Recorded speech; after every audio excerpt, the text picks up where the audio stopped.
Hello student, welcome back to the channel. बच्चों, आज के टॉपिक पे मैं डिस्कस करूंगा प्रैक्टिकल प्रॉब्लम नंबर 13, जो कि मैं चैप्टर करा रहा हूं आपको रेक्टिफिकेशन ऑफ एरर्स। तो बच्चों, स्टार्ट करने से पहले मैं बता दूं, मैं करा रहा हूं class 11th accounts, chapter number 17 rectification of errors. TS Grewal की बुक में फॉलो कर रहा हूं, जिसका एडिशन 2023-24 का है।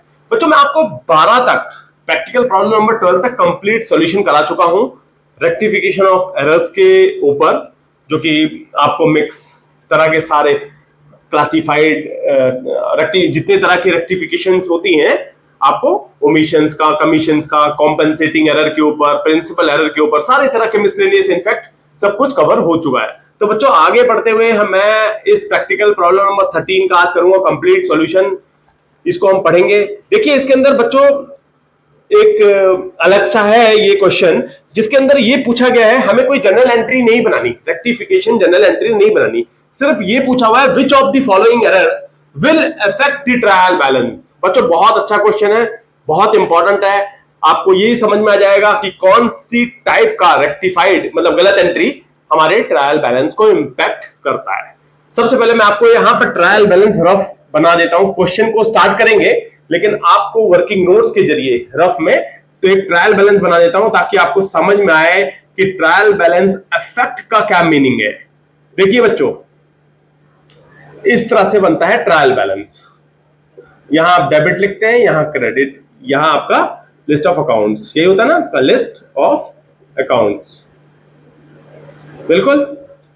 अब आप बच्चों ये सोचो, अफेक्ट करने का मीनिंग क्या है। सबसे पहले मैं आपको बता दूं, जहां पर टोटलिंग आपकी जो एंड में आप टोटल करते हैं, अगर ये एक्यूरेट है, टोटल टैली कर रहा है, तो आपका ट्रायल बैलेंस इंपैक्ट नहीं हुआ, अफेक्ट नहीं किया।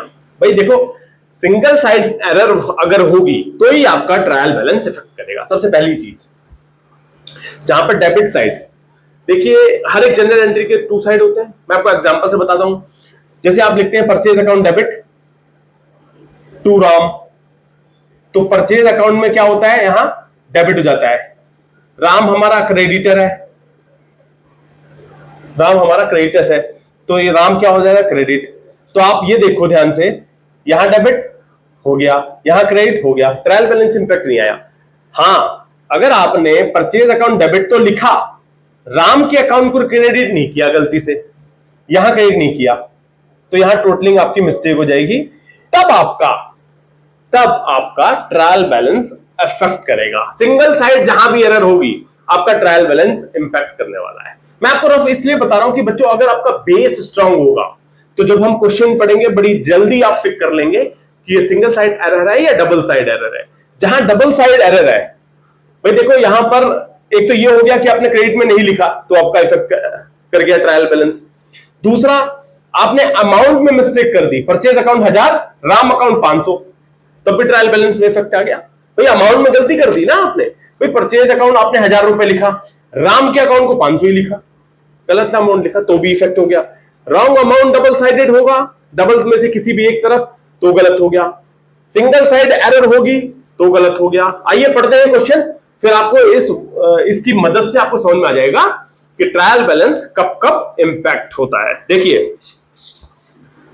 पहला लिखा हुआ है, the total of the sales book has not been posted to the sales account. Sales book का जो टोटल है, जो भी हम, जैसे मैं अभी बात कर रहा था, Shyam account debit to sales, यही करते हैं हम। भाई आपको मैं बता ही देता हूं, श्याम को मैंने माल बेचा, श्याम अकाउंट डेबिट, मान लो कितने का है ये, इसमें लिखा होगा कुछ, नहीं लिखा। लेट्स अज्यूम करते हैं 20,000 का मैंने श्याम को माल बेचा। Shyam account debit to sales, यहां सेल्स अकाउंट आता है। भाई देखो, ये मैं आपको डायरेक्ट बता रहा हूं, लेजर नहीं बता रहा हूं। जनरल एंट्री के बाद लेजर में जाता है, लेजर से ट्रायल बैलेंस में आता है। तो मैं यहां एक स्टेप आपको लेजर वाला से जो ट्रांसफर होके आएगा वो बता रहा हूं। लेट्स अज्यूमिंग सेल्स अकाउंट में 20,000 आना है यहां पर क्रेडिट में, बट क्वेश्चन क्या है हमारा, total of the sales book has not been posted to the sales account, मतलब ये 20,000 यहां पर नहीं लिखे गए हैं। श्याम में तो लिख गए डेबिट में, total of the sales book has not been posted to the sales account, sales account में पोस्ट नहीं हुआ। तो इसका मतलब क्या हुआ, आपका श्याम अकाउंट ये डेबिट हो गया, ये क्रेडिट आपने पोस्ट नहीं किया। तो क्या ये इफेक्ट करेगा ट्रायल बैलेंस? बच्चों आप खुद बताओ, एक साइड तो लिखी, दूसरी साइड नहीं लिखी, जो आपको मैंने पहले भी एग्जांपल बताया था परचेज के थ्रू, तो आपका ट्रायल बैलेंस इंपैक्ट होगा। यस, पहला होगा yes, trial balance will affect. ध्यान रहे बच्चों, ये आंसर है yes, trial balance will affect, क्योंकि आपने डेबिट साइड तो ठीक लिख रही, सेल्स अकाउंट को ट्रायल पोस्ट नहीं किया, यही लिखा है ना, total of the sales book has not been posted to the sales account. आइए दूसरा पढ़ते हैं। ₹1000 paid as installation charges of new machinery has been debited to repairs account। सबसे पहले आप ये समझिए ये किस तरह की गलती है, ये प्रिंसिपल एरर की गलती है, एरर ऑफ प्रिंसिपल। भाई जब हमने नई मशीनरी की इंस्टॉलेशन करी, इंस्टॉलेशन करते हैं ना नई मशीनरी की, तो आपको मैंने कंसेप्चुअल बताया कि वो मशीनरी का ही खर्चा है, मशीनरी अकाउंट डेबिट होना चाहिए, ना कि इंस्टॉलेशन अकाउंट। इन्होंने क्या कहा, मशीनरी अकाउंट करा क्या, installation charges has been debited to repair account. इन्होंने रिपेयर अकाउंट में डेबिट कर दिया, रिपेयर में होना किसमें चाहिए था, मशीनरी में, डेबिट कर दिया, यहां पर आ गया, कर दिया। और टू कैश, जो कैश वैश क्रेडिट किया वो तो किया ही, भाई देखो खर्चा किया आपने पैसा, मान लो कैश से किया होगा रिपेयर, कैश अकाउंट, वो तो किया ही, लेकिन इन्होंने conceptual error, principle error, repair को डेबिट कर दिया, रिपेयर अकाउंट को डेबिट कर दिया। करना क्या चीज है, मशीनरी अकाउंट, लेकिन डेबिट हुआ, ट्रायल बैलेंस में डेबिट हुआ, मशीनरी की जगह रिपेयर डेबिट हो गया, कैश तो ये सही हुआ, क्रेडिट साइड की तो कोई प्रॉब्लम नहीं है। तो क्या यार ट्रायल ये इफेक्ट करेगा? बिल्कुल नहीं करेगा, क्योंकि आपने डेबिट में लिखा तो सही, अमाउंट तो लिखा है ना, डेबिट में टोटल में आ जाएगा, क्रेडिट आपका सही है ही, तो ये नहीं इफेक्ट करेगा। नो, will not affect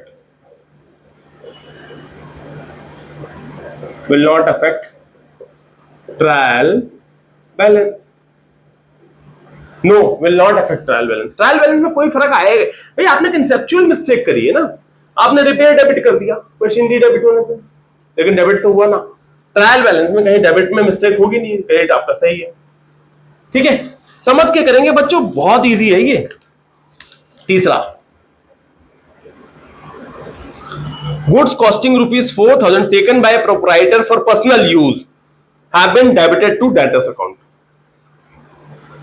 इन्होंने डेटर्स अकाउंट को डेबिट कर दिया। क्या करा, डेटर्स को डेबिट कर दिया। करना किसको चाहिए, पर्सनल यूज के लिए अगर गुड्स गया हुआ है तो आप ड्राइंग को डेबिट करते हैं, याद है आपको, लेकिन डेबिट हुआ। और आपका क्रेडिट साइड तो बिल्कुल ठीक है, क्रेडिट में जो भी परचेज गुड्स लिया ना, goods taken by personal use, जो भी गुड्स कॉस्टिंग चार्ज, क्रेडिट बिल्कुल ठीक है, क्रेडिट की प्रॉब्लम नहीं है। डेटर्स को डेबिट कर दिया, जबकि ड्राइंग अकाउंट को डेबिट होना, जैसे इसमें था रिपेयर को डेबिट कर दिया, होना चाहिए इसमें। तो इसका मतलब क्या हुआ कि डेबिट तो हुआ, हाँ गलत अकाउंट में हुआ, ये भी प्रिंसिपल एरर है। क्रेडिट आपका बिल्कुल ठीक, क्या ये इफेक्ट करेगा? बिल्कुल नहीं करेगा, क्योंकि आपका डेबिट क्रेडिट तो बराबर ही आ रहा है ना, इससे फर्क थोड़ी पड़ा। पहली वाली ट्रांजैक्शन से बिल्कुल फर्क पड़ जाएगा, क्योंकि सेल्स रह गया था आपका ये डेटर्स वाला सही था, डेबिट वाला ठीक था। तो यहां लिखोगे नो विल नॉट अफेक्ट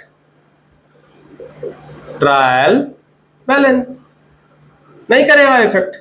चौथा कर लेते हैं बच्चों, फोर्थ है last transaction, ₹1000 paid for repair to building, 1000 repair के लिए लगा बिल्डिंग के, have been debited to building account. बताइए, सेम मिस्टेक, कंसेप्चुअल एरर। कोई बिल्डिंग है हमारे पास, पहले से एग्जिस्टिंग बिल्डिंग है, खरीदी नहीं है, अब उसकी रिपेयर के लिए खर्चा हुआ। यहां पर क्या हुआ, इन्होंने बिल्डिंग अकाउंट में डेबिट कर दिया, बिल्डिंग अकाउंट में डेबिट हो गया, रिपेयर में होना चाहिए था, रिपेयर अकाउंट में डेबिट होना चाहिए, क्रेडिट बिल्कुल ठीक है बच्चों। वही तीनों ट्रांजेक्शन बिल्कुल सेम है, प्रिंसिपल एरर की मिस्टेक है।